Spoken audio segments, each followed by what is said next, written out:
My name's Christian Toth, and we're going to be designing a logo today.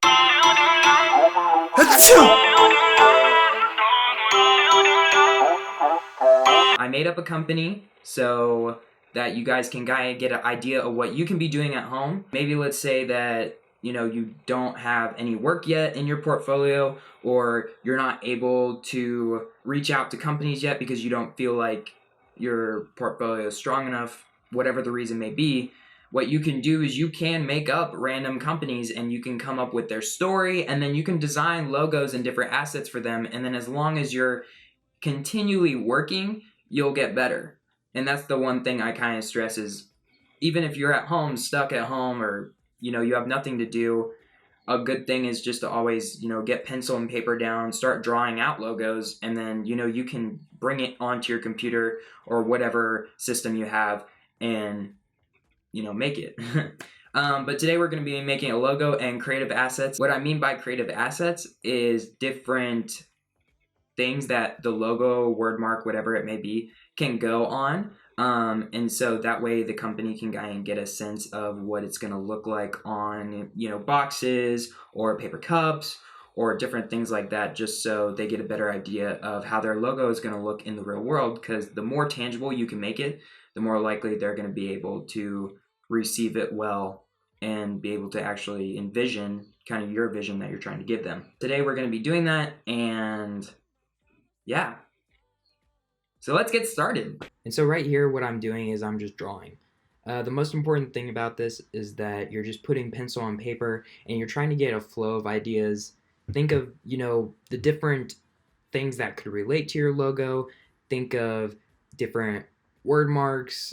Think of different signifiers, just anything that could relate to your company, relate to the personality of the, if it's a food place, relate to the personality of the food, or relate to the customer. Just anything that can really get a flow of ideas, and you can get a good set of kind of what do you want to make, because the whole point of drawing is so that you draw it out and it's basically a rough edited version of what you want to put onto the computer.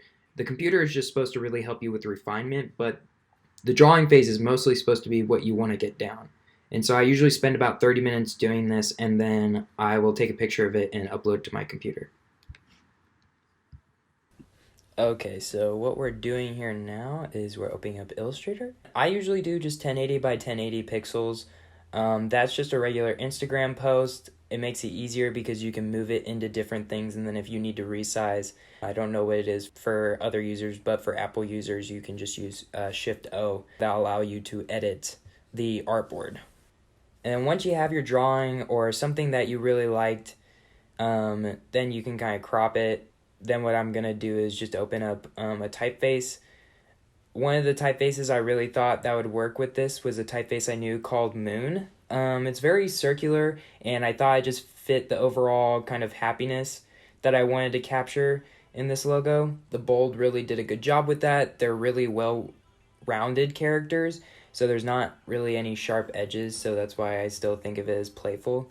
And then I'm going to go ahead and start playing around with whether I want capitals, different sizes. Then we're kind of looking at it, and you just kind of want to get a sense of all the different letters and just see how they kind of look. I'm kind of going through here right now and just figuring out, kind of what the style is that I want, and looking at what characters would fit good together. Here I'm trying to play with how they look next to each other. Keep reiterating and looking at the letter forms if you're making a word mark or a letter mark. And so what I did on here is, for those leaves, I really wanted to use the golden ratio. So I'm pulling some leaves from these circles, and what I'm doing basically is using the golden ratio circles as a way to kind of make my leaves so they're linear. And as you can see, I'm kind of just making circles. And there we go. Boom, bam, boom. That is looking nice. Love those circles. And then, yeah, I'm pulling this in and trying to figure out the kind of sizing.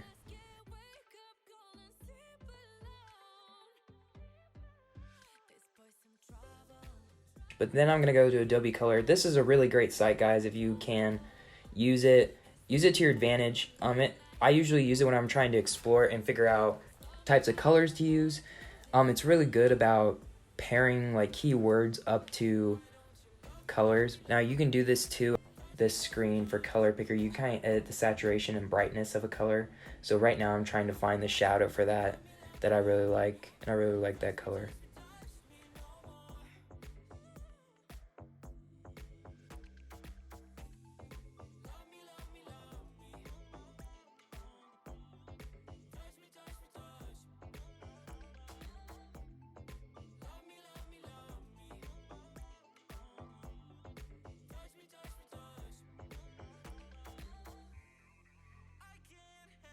Wow, I really like that. It's kind of playful. I think it does a good job using the colors to kind of signify kind of nutrition in a way.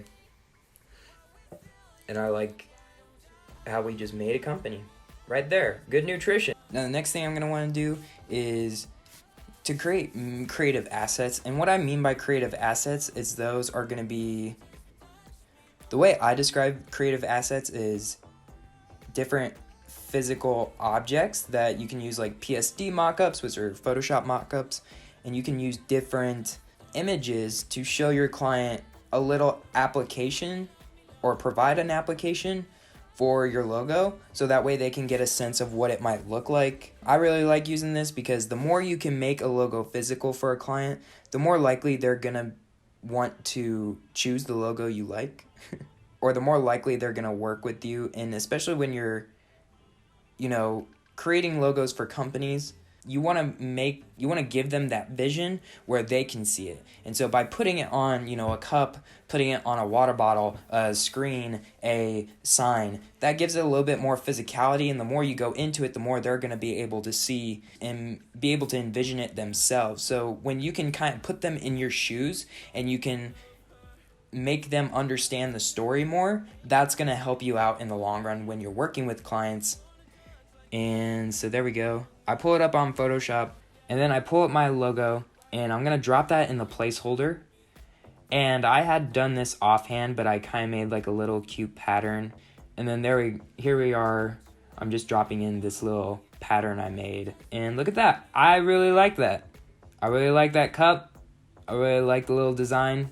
And then on some of these you can edit the background color. I would strongly advise that if you have a color palette and you have complementary colors or analogous colors that really fit well, I usually just make squares and then I'll find like shadows, or I'll take the direct color. And what you can do is you can edit that background. And then we're going to export it, and then export the cup. And then, just drop it in my files. That looks really good. And there you guys have it. Hey guys, thank you again. I just finished mocking up and doing the logo, and that's great. I'm gonna put this logo and maybe some more patterns on some different creative assets, and then I'm gonna go ahead and you guys can check it out on Behance, and then I think I'll put it on my website if you want to go check out some of my work. But keep working, stay fresh, and stay safe. Have a good day.